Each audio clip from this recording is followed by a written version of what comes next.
So this is the rear camera has been fitted in the rear windshield.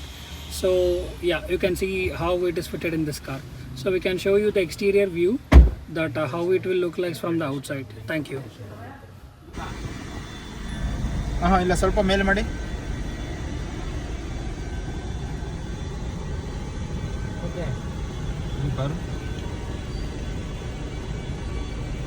ಇದೆಯಾ?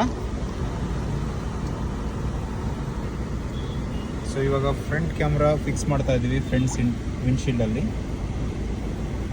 View ನೋಡ್ಕೊಂಡು.